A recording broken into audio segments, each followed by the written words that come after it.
So you're thinking about buying a house. Let me share with you 5 things you should know before buying.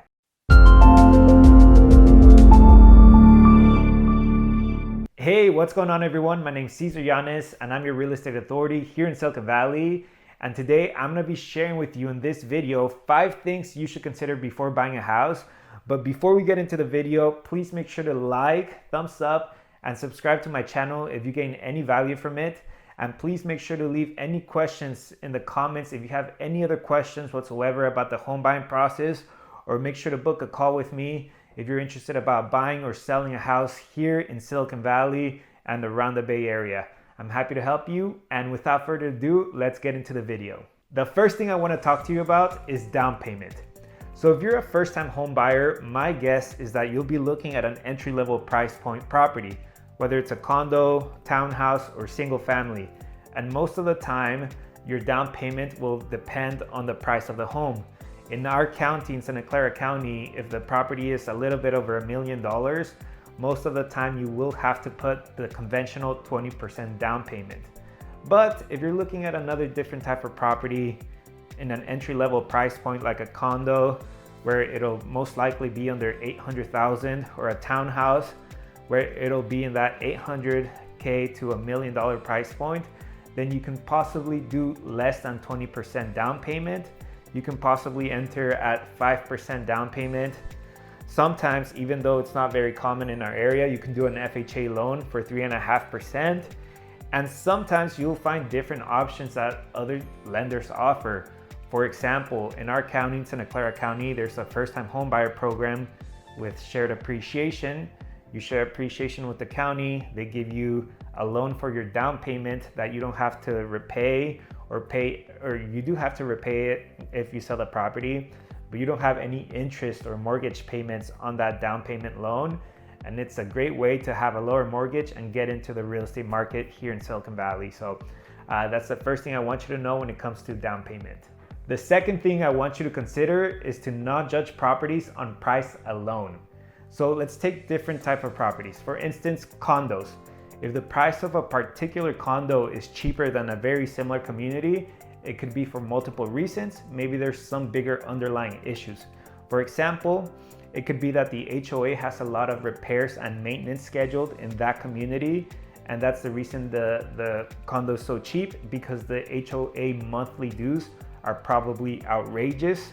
Or it's possible that that specific community has a special assessment coming up, and these are big ticket items that are out of the blue and you have to pay for them out of pocket, out of the blue.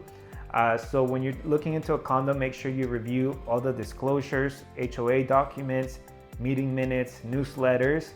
Just do your due diligence so that you are well aware of what you're buying.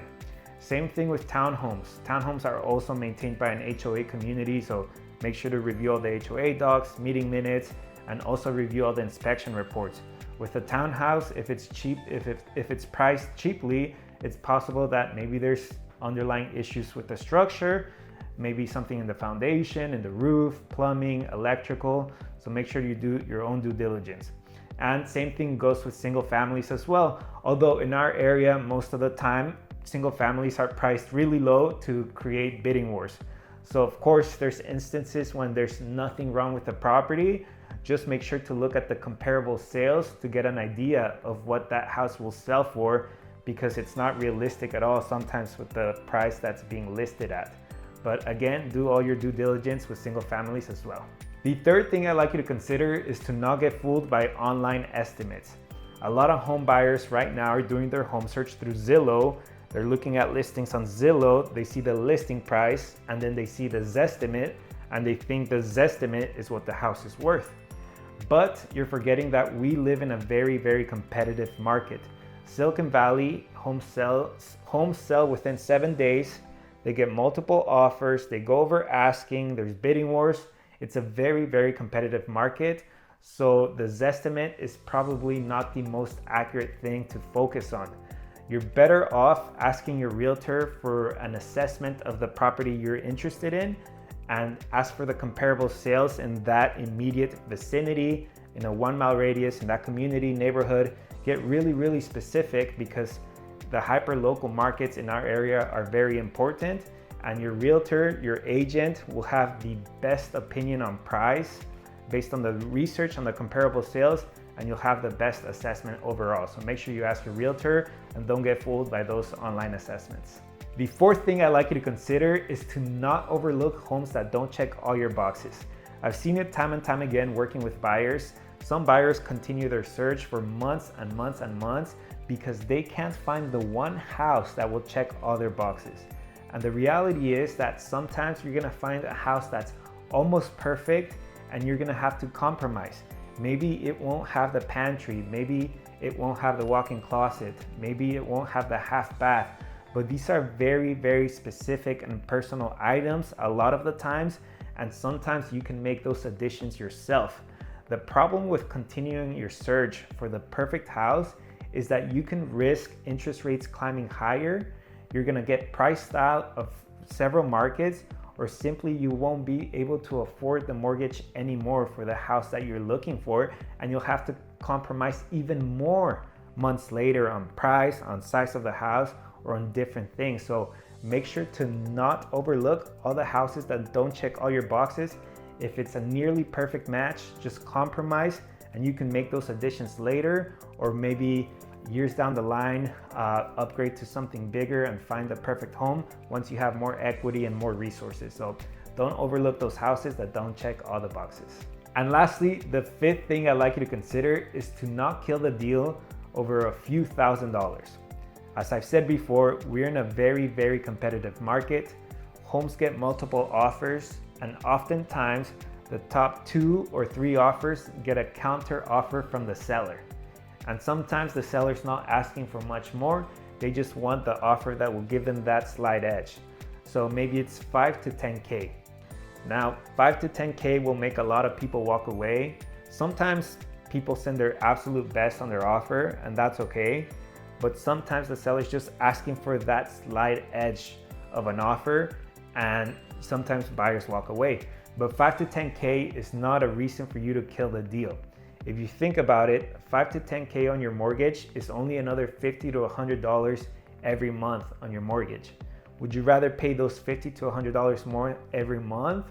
Or would you rather continue to do bidding wars in the market?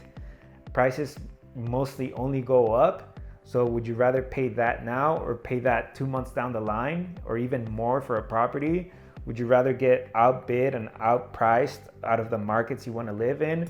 Would you rather continue your home search, give up all your weekends to go attend open houses for another month, another 2 months? So would you rather put your life on pause, or would you just rather close the deal, 5K more, 10K more, $50, $100 more on our monthly mortgage? So make sure to consider not killing the deal for a few $1,000s. And that is all. Hope those 5 items were very helpful. If you have any other questions, please leave them in the comments and I'll make sure to answer them. And as I said before, if you have any questions about the buying or selling process, please feel free to reach out. You can book a call down in the description in the link, or you can reach out by phone or call, text 408-480-6431. Thank you so much for watching. Like and subscribe, and we'll see you soon. Peace. Give me every time.